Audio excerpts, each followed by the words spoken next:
men. This man now you can see on your screens where he's being punished for a crime that many Indians commit every day, consuming liquor. The PCPA has its own rules. Drinking is banned. Annual court, men were caught by PCPA consuming liquor after the culprit's hands are tied and given a solid caning. Exactly like to justify their actions.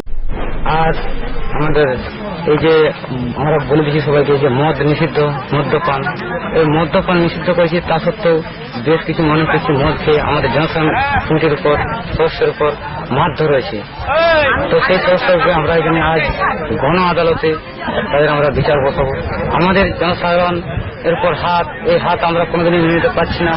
তাকে আমরা এখানে জনসাধারণের তাকে আমরা এখানে আদালতে তুলে তার মদ ছাড়বে এবং যে মদের ভাটি আছে সে ভাটিও আর মদ করবে না, তার এখানে তাকে শপথ বাক্য পাঠ করাবো।